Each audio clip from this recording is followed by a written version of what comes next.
Letter 30, on conquering the Conqueror.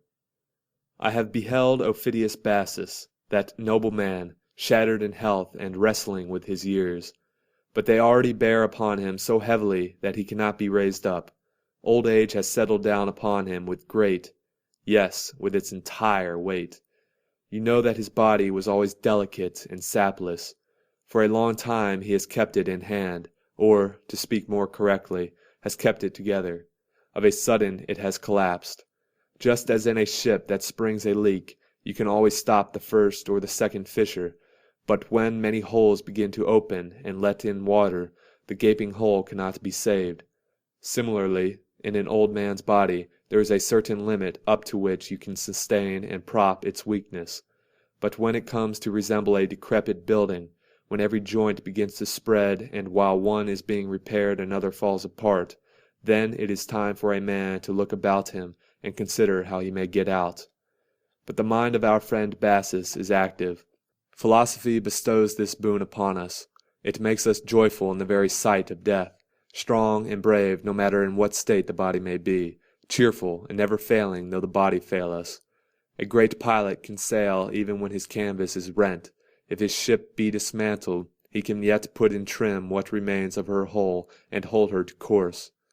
This is what our friend Bassus is doing, and he contemplates his own end with the courage and countenance which you would regard as undue indifference in a man who so contemplated another's.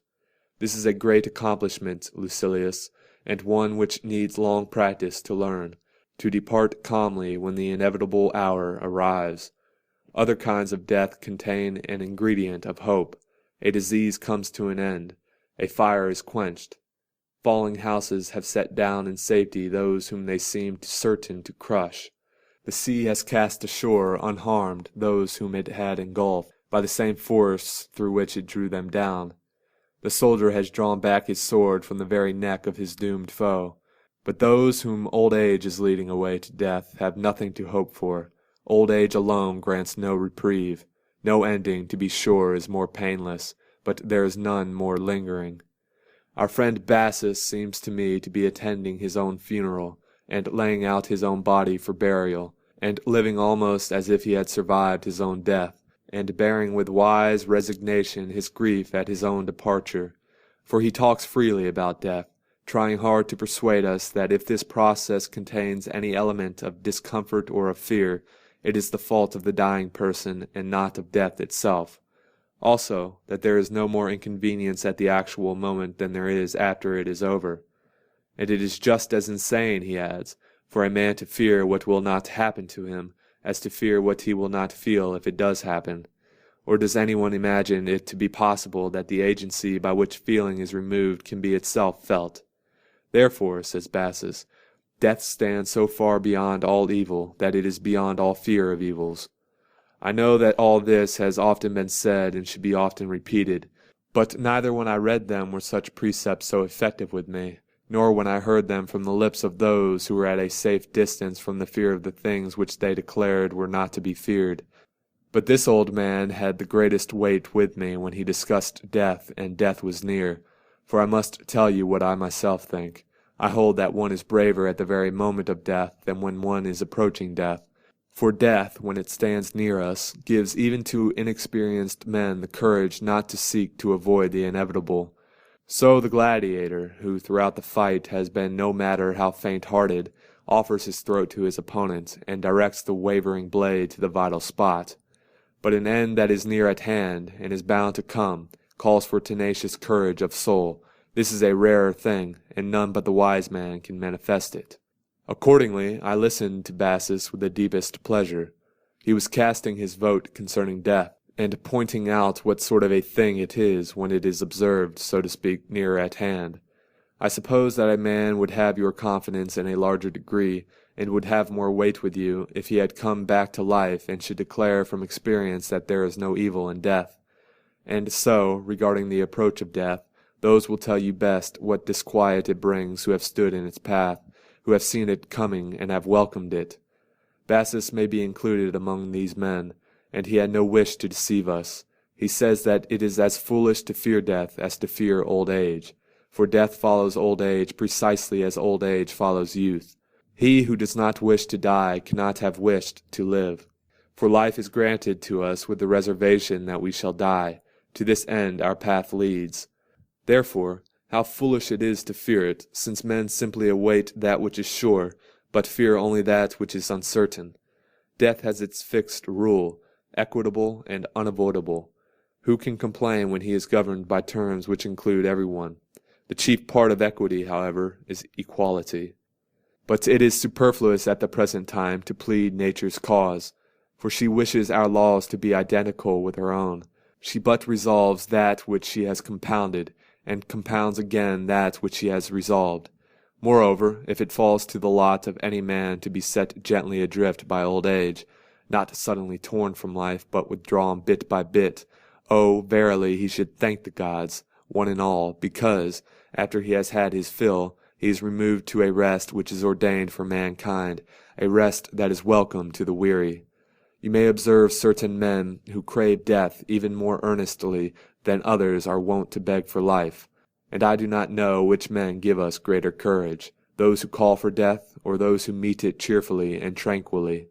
For the first attitude is sometimes inspired by madness and sudden anger, the second is the calm which results from fixed judgment. Before now, men have gone to meet death in a fit of rage, but when death comes to meet him, no one welcomes it cheerfully, except the man who has long since composed himself for death. I admit, therefore, that I have visited this dear friend of mine more frequently on many pretexts, but with the purpose of learning whether I should find him always the same, and whether his mental strength was perhaps waning in company with his bodily powers. But it was on the increase, just as the joy of the charioteer is wont to show itself more clearly when he is on the 7th round of the course and nears the prize. Indeed, he often said, in accord with counsels of Epicurus, I hope, first of all, that there is no pain at the moment when a man breathes his last, but if there is, one will find an element of comfort in its very shortness, for no great pain lasts long, and at all events a man will find relief at the very time when soul and body are being torn asunder, even though the process be accompanied by excruciating pain, in the thought that after this pain is over he can feel no more pain. I am sure, however, that an old man's soul is on his very lips, and that only a little force is necessary to disengage it from the body. A fire which has seized upon a substance that sustains it needs water to quench it, or, sometimes, the destruction of the building itself. But the fire which lacks sustaining fuel dies away of its own accord. I am glad to hear such words, my dear Lucilius, not as new to me, but as leading me into the presence of an actual fact. And what then? Have I not seen many men break the thread of life? I have indeed seen such men, but those have more weight with me who approach death without any loathing for life, letting death in, so to speak, and not pulling it towards them. Bassus kept saying, it is due to our own fault that we feel this torture, because we shrink from dying only when we believe that our end is near at hand. But who is not near death? It is ready for us in all places and at all times. Let us consider, he went on to say, when some agency of death seems imminent, how much nearer are other varieties of dying which are not feared by us. A man is threatened with death by an enemy, but this form of death is anticipated by an attack of indigestion, and if we are willing to examine critically the various causes of our fear, we shall find that some exist and others only seem to be.